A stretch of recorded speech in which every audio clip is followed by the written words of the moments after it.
자, 오늘 창세기 35장을 마치는 날이죠. 창세기 35장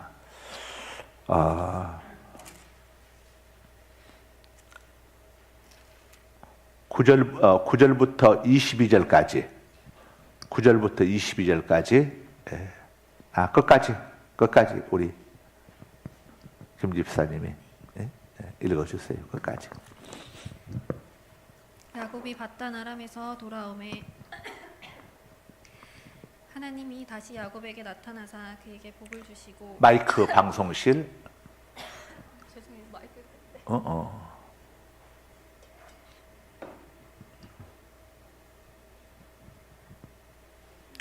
마이크가 지금 안 나오고 있나요? 아니요. 아니요. 죄송해요. 하나님이 그에게 이르시되 내 이름이 야곱이지만은 내 이름을 다시는 야곱이라 부르지 않겠고 이스라엘이 내 이름이 되리라 하시고 그가 그의 이름을 이스라엘이라 부르시고 하나님이 그에게 이르시되 나는 전능한 하나님이라 생육하며 번성하라 한 백성과 백성들의 충회가 내게서 나오고 왕들이 내 허리에서 나오리라. 내가 아브라함과 이삭에게 준 땅을 내게 주고 내가 내 후손에게도 그 땅을 주리라 하시고 하나님이 그와 말씀하시던 곳에서 그를 떠나 올라가시는지라. 야곱이 하나님이 자기와 말씀하시던 곳에 기둥 곧 돌기둥을 세우고 그 위에 전제물을 붓고 또 그 위에 기름을 붓고 하나님이 자기와 말씀하시던 곳의 이름을 베델이라 불렀더라. 그들이 베델에서 길을 떠나 에브랏에 이르기까지 얼마간 거리를 둔 곳에서 라헬이 해산하게 되어 심히 고생하여 그가 난산할 즈음에 산파가 그에게 이르되 두려워하지 말라. 지금 내가 또 등남하느니라 하매 그가 죽게 되어 그의 혼이 떠나려 할 때 아들의 이름을 베논이라 불렀으나 그의 아버지는 그를 베냐민이라 불렀더라. 라헬이 죽음에 에브랏 곧 베들레헴 길에 장사되었고 야곱이 라헬의 묘에 비를 세웠더니 지금까지 라헬의 묘비라 일컫더라. 이스라엘이 다시 길을 떠나 에델 망대를 지나 장막을 쳤더라. 이스라엘이 그 땅에 거주할 때에 르우벤이 가서 그 아버지의 첫 비라와 동침함에 이스라엘이 이를 들었더라. 야곱의 아들은 12이라. 레아의 아들들은 야곱의 장자 르우벤과 그 다음 시므온과 레위와 유다와 이사갈과 스불론이요. 라헬의 아들들은 요셉과 베냐민이며 라헬의 여종 비라의 아들들은 단과 납달리요. 레아의 여종 실바의 아들들은 갓과 아셀이니 이들은 야곱의 아들들이요 밧단 아람에서 그에게 낳은 자더라. 야곱이 기럇 아르바의 마므레로 가서 그의 아버지 이삭에게 이르렀으니 기럇 아르바는 곧 아브라함과 이삭이 거류하던 헤브론이더라. 이삭의 나이가 180세라. 이삭이 나이가 많고 늙어 기운이 다함에 죽어 자기 열조에게로 돌아가니 그의 아들 에서와 야곱이 그를 장사하였더라. 아멘. 아멘. 자, 창세기 35장 오늘 이제 마감 지어야죠. 예, 마감 짓고 6번 들어가겠습니다. 6번. 저녁에는 칠판 갖다 놓으세요. 이제 설명을 저녁에는 쓰면서 해줘야 사람들이 이해하기가 쉬울 테니까. 예. 헷갈리신 분들은 오늘 저녁 예배 또 오시면은 확실히 알 수 있습니다. 6번.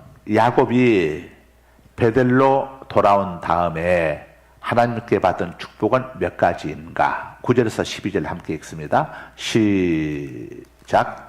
야곱이 밧단 아람에서 돌아오매 하나님이 다시 야곱에게 나타나사 그에게 복을 주시고 하나님이 그에게 이르시되 내 이름이 야곱이지만은 내 이름을 다시는 야곱이라 부르지 않겠고 이스라엘이 내 이름이 되리라 하시고 그가 그의 이름을 이스라엘이라 부르시고 하나님이 그에게 이르시되 나는 전능한 하나님이라 생육하며 번성하라 한 백성과 백성들의 총회가 내게서 나오고 왕들이 내 허리에서 나오리라. 내가 아브라함과 이삭에게 준 땅을 내게 주고 내가 내 후손에게도 그 땅을 주리라 하시고. 아멘. 네, 자, 답 적으세요. 3가지입니다. 3가지. 네. 약복강에서 주신 이스라엘이라고 하는 이름의 축복을 재확인해 주셨습니다. 예, 재확인해 주셨어요. 이스라엘이라고 하는 이름의 의미는 하나님과 겨루어 이긴 자라고 하는 의미죠. 예. 하나님과 겨루고 이긴 족속, 나라를 누가 감히 이길 수 있겠습니까? 자, 그리고 생육하고 번성해서 많은 국민과 바닷가의 모래같이 많은 국민과 하늘의 무별같이 많은 국민과 왕들이 야곱의 허리에서 나올 것이라는 자 선민의 축복도 재확인해 주었습니다. 오늘날 자 육적으로는 이스라엘 사람들만이 야곱의 후손이지만 영적으로는 우리 예수님을 구주로 영접한 우리 모든 성도들은 전부가 다 영적으로 아브라함의 후손, 야곱의 후손인 거죠. 자, 이 한 백성과 백성들의 총회가 내게서 나오고 11절에 나오고 야곱의 후손을 통해서 이스라엘이 번성할 것을 의미하는 겁니다. 그러나 영적인 의미에서는 메시아를 통한 복음으로 구원 얻는 백성의 수가 증가될 것임을 의미하는 거죠. 그 다음에는 또 11절에 보게 되면 왕들이 내 허리에서 나오리라. 다윗과 솔로몬 같은 위대한 왕들이 야곱의 후손에서 나왔습니다.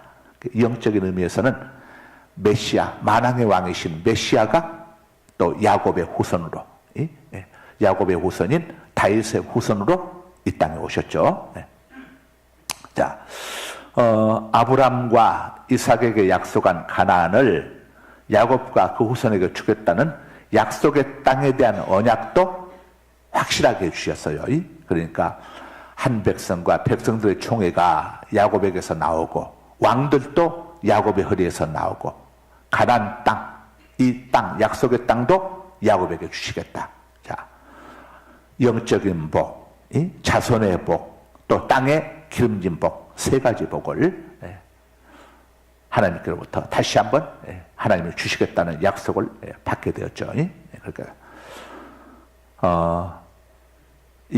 여기서 약속한 하나님의 축복이 야곱의 12 아들에게 이렇게 계승돼 가지고 쭉 이어지게 됩니다. 이렇게 계승된 축복은 야곱의 후손인 예수 그리스도에 의해서 완전히 성취가 되죠. 성취가 되어서 그리스도를 믿는 믿음 안에 있는 모든 성도들에게 그대로 적용되어집니다. 그래서 예수님을 믿는 우리에게는 바로 이런 복이 영적인 복, 또 자, 이걸 간단하게 해서 요한 3서 2절에 보게 되면 사랑하는 자여 내 영혼이 잘된 같이 내가 범사에 잘되고 자 강건하게 되기를 내가 간구하노라 하는 복이 우리에게 주어지는 것이죠. 에베소서 1장 3절 한번 읽어주세요. 찬송하리로다. 하나님 곧 우리 주 예수 그리스도의 아버지께서 그리스도 안에서 하늘에 속한 모든 신령한 복을 우리에게 주시되. 예, 자 하늘에 속한 하나님께 속한 모든 신령한 복들을 우리에게 주셨다고 했습니다. 우리가 예수님을 믿음으로 인해서 얻게 된 정말 땅의 것으로 구할 수도 없고 해결할 수도 없는 이 귀한 복이 우리에게 세 가지가 또 있죠. 이게 뭡니까? 우리가 사도신경을 통해서 늘 고백하잖아요. 첫째가 어떤 복이죠? 죄 사함의 복. 인간의 모든 문제가 어디서 시작됩니까? 죄에서 시작됩니다. 죄 때문에 저주가 오고 죄 때문에 사망이 오는 거죠. 죄의 값은 사망이고. 네, 예수 그리스도 안에서 우리는 예수님의 대속의 공로를 통해서 우리 모든 다 죄 용서함을 받았어요. 앞으로 받는 게 아니라 예수님을 영접하는 순간 우리 모든 죄를 다 사함받게 됩니다. 할렐루야. 그래서 저와 여러분은 예수님의 공로 때문에 보혈의 공로 때문에 죄 사함을 받은 사람들입니다. 영적으로 죄 사함을 받았으니까 우리는 어떤 존재입니까? 하나님의 자녀가 되는 거죠. 영접하는 자, 곧 그 이름을 믿는 자들에게는 하나님의 자녀가 되는 권세를 주셨으니 죄 문제가 해결되지 않았을 때는 죄 때문에 하나님과 우리의 관계가 온수관계였어요. 하나님의 진노의 자녀였습니다.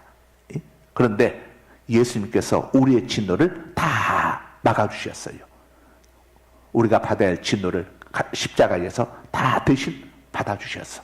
그래서 예수님을 영접한 우리는 하나님의 진노의 자리에서 이제는 하나님의 진노의 자녀가 아니라 하나님의 자녀, 하나님을 아버지라고 부르는 하나님의 자녀로 우리의 신분이 바뀐 겁니다. 죄의 종에서 하나님의 자녀로, 지옥 백성에서 천국 백성으로 우리의 신분이 바뀐 겁니다. 할렐루야. 또 우리에게는 두 번째 복은 또 뭡니까? 몸의 부활.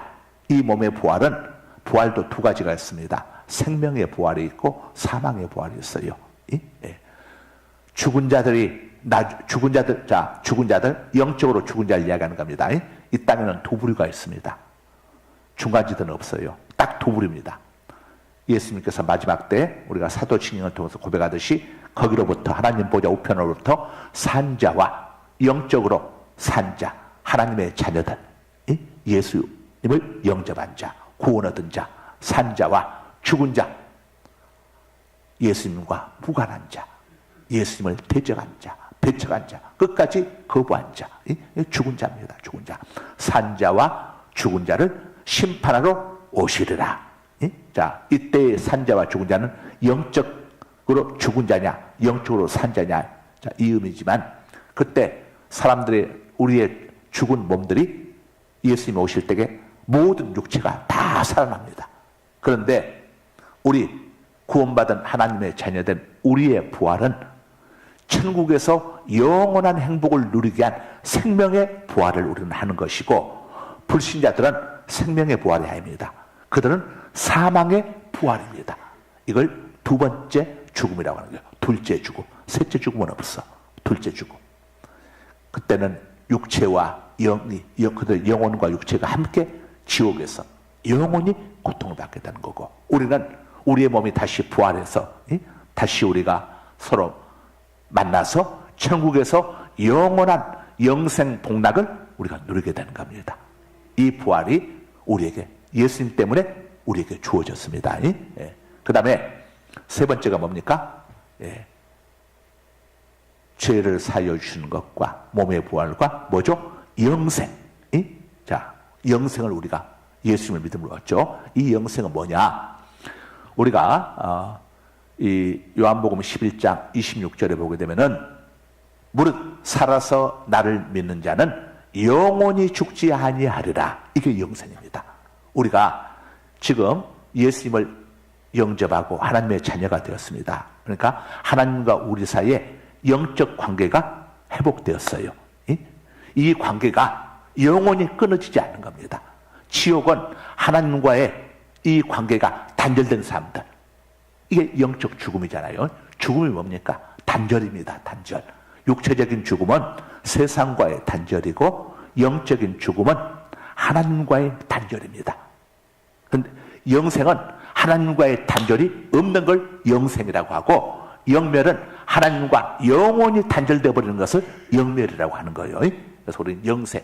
그래서 예수님이 나사로가 죽었을 때에 가서 그 마리아 마르다에게 나는 부활이요 생명이니 나를 믿는 자는 죽어도 살겠고, 이건 육체의 생명의 부활을 이야기하는 것이고, 그 다음에 나오는 26절에 무릇 살아서 나를 믿는 자는 영원히 죽지 아니하리라. 이건 영원한 생명을 하나님 우리에게 주셨다는 거예요. 그래서 이 영원한 생명은 영원히 끊이지 않습니다. 그래서 우리는 이 영생을 얻었기 때문에 죽음으로 끝나는 것이 아니라, 죽고 나면 우리 영혼은 낙원으로 들어가지만 나중에 예수님이 오실 때에 우리 육체가 생명의 부활을 내서 우리 영혼과 낙원에 가 있는 우리의 영혼과 이 땅에서 한 줌의 흙으로 되었다가 예수님이 오실 때에 다시 나팔 소리와 함께 모든 육체가 살아나잖아요. 그때 우리는 생명의 부활을 내서 낙원에는 영혼과 우리 육체가 다시 하나가 되어지는 겁니다. 태초에 하나님께서 아담과 하와를 만드실 때에 흙으로 육체를 만드시고 하나님의 생기를 불어넣어 생명, 리빙 소울, 살아있는 생명이 되게 하신 것처럼 우리가 다시 신령한 부활을 해서 영원히 주님과 함께 사랑하는 가족들과 함께 우리는 천국에서 살게 되는 거예요. 이 엄청난 이 복이 예수님을 통해서 우리에게 주어진 겁니다. 아셨죠? 우리께 여러분, 이 죄사함과 몸의 부활, 생명의 부활과 영생, 하나님과의 관계가 영원히 끊어지지 않은 이 영생은 돈 주고 살 수 있는 게 아닙니다. 권력으로 얻을 수 있는 게 아니에요. 전쟁으로 뺏을 수 있는 것도 아니에요. 오직 예수 그리스도를 믿음으로, 오직 예수 그리스도의 보혈의 능력으로, 그분의 피의 공로로, 내 공로가 아니요, 우리가 예수님을 구주로 영접함으로 그분의 공로로. 신데렐라가 본래는 하녀였어. 하녀였는데 왕자와 결혼하면서 왕자비가 되어진 것처럼 우리가 아무 공로 없는 죄인된 우리가 예수님을 구주로 영접하면서 이게 영적인 결혼이 되는 겁니다. 우리가 예수님의 신부가 되는 거예요. 예수님의 신부가 됨으로 인해서 예수님의 공로로 우리가 거룩한 자가 되어지는 거예요. 예. 그래서 예수님을 믿으라 하는 말은 예수님을 당신의 신랑으로 받아들이시오, 당신의 주인으로 받아들이시오, 당신의 왕으로 받아들이시오, 이 말이요. 예, 예수님을 나의 주인님으로 왕으로 모십니다 하는 이 고백이 세례를 통해서 하나님과 사람 앞에서 우리가 증언하는 거죠. 저는 예수님을 나의 신부로. 여러분들 신랑들 다 결혼식을 거행했잖아요. 결혼식을 거행하면서 사람들 앞에서 이 사람이 나의 신랑입니다 하고 고백하는 것처럼 세례를 통해서 저는 예수님을 나의 신랑으로 모시겠습니다. 그래서 세례는 꼭 받아야 했어. 부득이한 경우에 받지 못하는 경우도 있지만 받을 기회가 있는데도 안 받는 것은 이건 예수님을 신랑으로 안 맞이하겠다는 거하고 똑같은 거예요. 예? 꼭. 세례는 절대 받아야 합니다. 혹시 못 받은 분들 있으면 신청해서 4월 20일 부활주일에 꼭 받도록 하세요. 세례. 어떤 분은 마지막 임종 전에 목사님 세례 주세요. 그래서 제가 가서 세례도 이렇게 베풀어 드리고 그랬습니다. 그분도 세례 중에서 하는 거예요. 그러니까 목사님 세례 받고 주님께로 가고 싶습니다. 이런 분들도 있습니다. 가서 세례 베풀어 주고, 이 세례를 또 받게 되면요, 그 받는 분 마음속에 하나님의 은혜가 임합니다. 세례를 받게 되면. 그래서 여러분, 물론 부부가 결혼식을 거행하지 않고도 함께 살 수 있지만, 그러나 사람들 앞에서 이렇게 애식을 딱 거행해서 정식으로, 공적으로 이렇게 환영, 축복을 받으면서 하는 게 이게 당연한 거 아니겠습니까? 그래서 세례를 받을 수 없는 경우들도 있을 수가 있습니다. 왜냐하면 너무 늦게 예수님을 영접하다 보니까 기회가 없어가지고 그런 경우도 있는데, 그런 거는 이제 부득이한 경우죠. 십자가 우편의 강도처럼 부득이한 경우고, 그렇지 않은 경우는 세례를 받아야 합니다. 그것이 하나님과 사람 앞에서 예수님을 신하는 것이죠. 다음에 7번 들어갑니다. 하나님을 만난 후 야곱은 무엇을 행하였는가? 14절 함께 읽습니다. 시작. 야곱이 하나님이 자기와 말씀하시던 곳에 기둥 곧 돌기둥을 세우고 그 위에 전제물을 붓고 또 그 위에 기름을 붓고. 예. 자, 여기서 전제라고 하는 것은 포도주를 부어서 바치는 제사를 전제라고 합니다. 전제. 가끔 여러분들 뭐 텔레비전 같은 데 보게 되면은 그 제단 차려놓은 앞에다가 이렇게 술을 딱 들었을 때 붓는 것을 보죠, 여러분들. 네. 전제라고 하는 것은 포도주를 부어드리는 제사를 전제라고 하는 겁니다. 자, 14절 답 적으세요. 돌기둥을 세우고 전제물과 기름을 부어 하나님께 경배 드렸다. 자, 이 전제라고 하는 것은 포도주를 부어드리는 거죠. 부어드리는 건데, 여러분, 물을 쏟는다고 하는, 성경 속에서 물을 다 쏟는다고 하는 의미 봤죠? 이거 뭐니까? 완전한 헌신을 의미하는 겁니다. 내 모든 것을 다 쏟았다는 것은 내가 할 도리를, 내가 할 모든 정성과 노력을 다 했다는 거 아닙니까? 다 예수님께서 우리를 위해서 물과 피를 다 쏟으시지 않으셨습니까? 이것처럼 쏟는다고 하는 것은, 포도주를 부어바친다고 하는 것은 이건 헌신을 이야기하는 거예요. 헌신을. 그래서 돌기둥을 세우고 전제물과 기름을 부어 하나님께 경배드렸다 하는 말 속에는 자기에게 야곱이처럼 세 가지 축복을 받고 얼마나 기뻤겠습니까?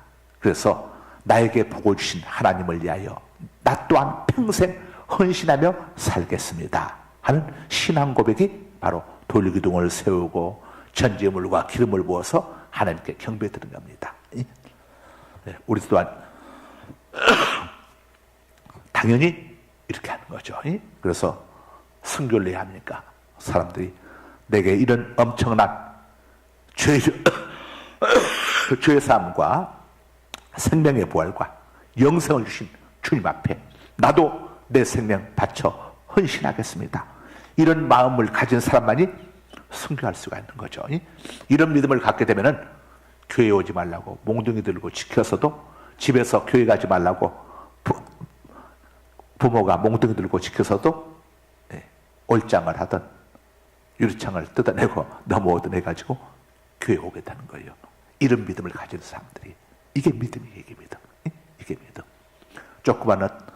그냥 조그만 문제 하나에도 흔들리고 하는 것은 이건 진정한 믿음이 아니죠. 온전한 헌신이 아니죠. 그래서 정말 진정한 믿음은 모든 것을 완전히 헌신하는 겁니다. 헌신.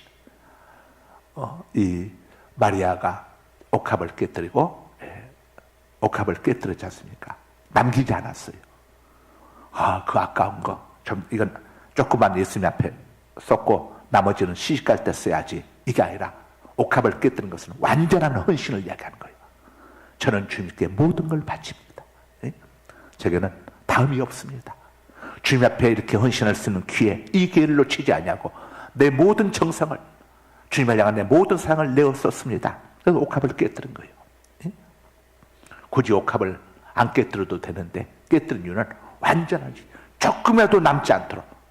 여러분들 집에서 예를 들어가지고 이렇게 병에 있는 거 이렇게 하다 보게 되면은 이 향유처럼 샴푸 같은 거나 이런 것은 아무리 해도 밑에 바닥에 남잖아요. 부어서는 남게 돼 있어. 깨뜨려 버려만이 완전히 된 것처럼 완전한 헌신을 이야기하는 거죠. 오늘날 많은 사람들이 하나님께 복을 받는 데만 급급합니다. 그래서 주세요 하는데 자신을 하나님께 드리는 데는 인색합니다. 그러나 진정한 행복은 하나님께 자기를 드리고 시간도 드리고 몸도 드리고 물질도 드리고 그 다음에 주님을 주인으로 모시면서 주인님이 원하시는 대로 내가 손해를 볼지라도 주인님이 원하시는 것을 우선하면서 이게 하나님의 복을 받은 성도들의 삶의 태도가 되어져야 할 것을 알려주고 있는 거죠. 디모데후서 2장 15절입니다. 너는 진리의 말씀을 옳게 분별하며 부끄러울 것이 없는 일꾼으로 인정된 자로 자신을 하나님 앞에 드리기를 힘쓰라. 하나님 앞에 헌신하기를 힘쓰라. 하나님은 우리의 동정을 원하지 않습니다. 헌신을 원하시지. 동정과 헌신의 차이 알죠? 쉽게 이야기하자면은 김 집사님 왜 지난주에 안 오셨어요? 아이고 목사님 그날요 손님들이 왔어요. 그래서 못 갔어요. 나중에 손님들 안 오면 갈게요. 이건 동정입니다. 누가 할 때 내일은 주일이라 안 됩니다. 그 시간은 오지 말고 내가 예배드려야 하니까 오더라도 오후에 오세요. 그 시간은 내가 하나님 앞에 예배드리는 시간입니다. 하나님이 최우선순위가 되는 것은 헌신이고 하나님이 2순위, 3순위가 되는 건 이건 동정이 되는 겁니다. 하나님께서 우리를 위해서 독생자를 아끼지 아니하셨다고 그랬어. 독생자의 생명을 완전히 내어주셨어. 이렇게 하나님은 우리를 독생자보다 더 위하셨어. 이런 하나님의 헌신, 사랑 앞에 우리 또한 당연히 그렇게 갚아야 하는 거죠. 여러분, 아내는 남편을 위해서 모든 걸 헌신하는데 남편은 아내를 위해서 모든 걸 헌신하는 게 아니라 절반은 딴 데다가 마음을 두고 있다면 이거 어떻게 되겠습니까? 그 다음 8번입니다. 라헬이 아들을 낳다가 죽는 곳은 어디인가? 19절 읽습니다. 시작. 라헬이 죽음에 에브랏 곧 베들레헴 길에 장사되었고. 적으세요. 에브랏. 에브랏의 이름은 베들레헴을 이야기합니다. 떡집이라고 하는 의미죠. 에브라다라고 나중에 나중에는 에브라다로 바뀌죠. 그래서 너 베들레헴 에브라다야. 내게서 이스라엘 다스릴 자가 나오게 될 것이다. 미가서 선지자가 미가서 5장 2절인가요? 보면 언급을 하고 있죠. 바로 에브라다. 이거가 베들레헴입니다. 나중에 옛날 지명은 에브라다, 옛날 지명은 한양, 지금은 서울이듯이 에브라다는 옛날 지명이고 지금은 베들레헴.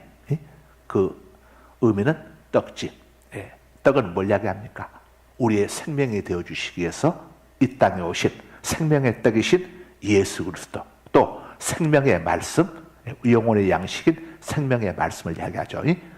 생명의 말씀이신 주님께서 인간의 몸을 입고 이 땅에 오셨잖아요. 요한복음 1장 14절에 말씀이 육신을 입고 이 땅에 오시니, 그래서 바로 예수님을, 메시아를 의미하는 거죠. 이 에브라다는 히브리어로 수확이 풍부하다는 뜻을 가지고 있는데 예루살렘 남쪽 11km 지점에 위치하고 있습니다. 예루살렘 이야기하면 저나 여러분이나 가봤어야 알지. 베들레헴. 하여간 그렇다는 것만 알면 되겠고, 여기서 누가 태어났느냐? 다윗이 태어났습니다. 그리고 예수님이 여기서 탄생하셨습니다. 여기는 바로 유다 지파가 거하는 곳이죠. 또 여기서 라헬이 이 요셉의 어머니 라헬, 야곱의 둘째 아내 라헬이 요셉의 동생 베냐민을 낳다가 난산으로 인해 가지고 거기서 죽어서 장사되었습니다. 그래서 지금도 에브란 베들레헴에는 라헬의 무덤이라고 하는 작은 무덤이 이렇게 전해오고 있다고 합니다. 9번 들어갑니다. 9번 라헬이 낳은 야곱의 막내 아들의 이름은 무엇인가? 18절 시작. 그가 죽게 되어 그의 혼이 떠나려 할 때에 아들의 이름을 베논이라 불렀으나 그의 아버지는 그를 베냐민이라 불렀더라. 적으세요. 베논이. 라헬이 낳은 야곱의 막내 아들 이름은 무엇입니까? 베논이. 나중에 베냐민으로 바뀝니다. 이름이. 베논인데 나중에 베냐민으로 바뀌어요. 이 라헬이 자기 아들을 베논이라고 이렇게 한 것은 이 아들을 낳을 때에 너무 심한 고통을 느낀 나머지 아들의 이름을 내 슬픔의 아들이라고 하는 의미로 베논이라고 불렀습니다. 아마 라헬은 본인이 살지 못할 것을 직감했는 것 같아요. 그래서 내가 죽으면 이 아들을 누가 키울까? 내 슬픔의 아들이로다. 이런 의미로 아마 불렀지 않았을까 싶습니다. 그런데 라헬의 남편인 야곱이 내 슬픔의 아들이라니 당신은 그런 저기한 이름은 아닌 것 같다. 그래서 베논이라고 하는 이름을 베냐민으로 고쳤습니다. 남편인 야곱이 고쳤어요. 베냐민은 내 오른손의 아들이라, 내 행복의 아들이라. 당신에게는 슬픔의 아들일지 모르지만 내게는 행복의 아들이다. 이런 뜻으로 이 야곱이 라헬을 각별하게 사랑했지 않습니까? 그래서 베냐민에 대한 야곱의 각별한 애정과 사랑을 보여주는 이름이 베냐민입니다. 베냐민. 여기서는 라헬이 베논이라고 불렀으니까 베논이로 하지만은 이 이름이 나중에 베냐민으로 바뀌었다. 자, 마지막으로 10번. 야곱은 몇 명의 아내를 통해 몇 명의 아들을 낳았는가? 23절부터 26절까지 시작. 레아의 아들들은 야곱의 장자 르우벤과 그 다음 시므온과 레위와 유다와 이사갈과 스브론이요. 라헬의 아들들은 요셉과 베냐민이며 라헬의 여종 비라의 아들들은 단과 납달리요. 레아의 여종 실바의 아들들은 갓과 아셀이니 이들은 야곱의 아들들이요 바단 아람에서 그에게 낳은 자더라. 아멘. 자, 답 적습니다. 4명의 아내를 통해 두 아내와 두 아내의 여종이었던 비라와 실바를 통해서 12명의 아들을 낳았습니다. 문제가 몇 명의 아들 낳는가 하니까 다른 빠지고 4명의 아내를 통해서 12명의 아들을 낳았다. 레아를 통해서 첫째부터 넷째까지 루벤, 시므온, 레이, 유다 4명을 낳았고 그 다음에 다섯째하고 여섯째는 라헬의 여종인 비라를 통해서 두 아들을 낳았는데 단과 납달리입니다. 단과 납달리.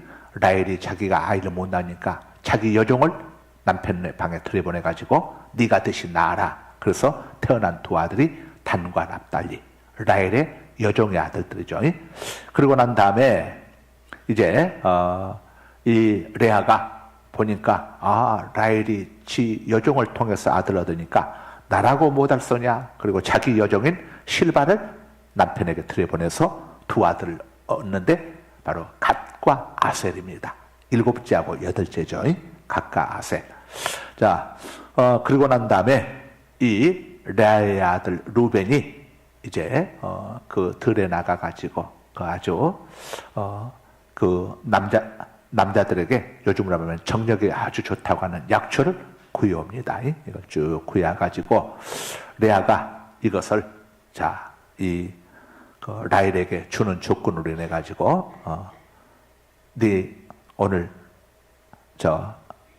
야곱이 내 방에 들어올 수 있도록. 이때는 야곱이 아마 레아를 가까이 안 했던 것 같아요.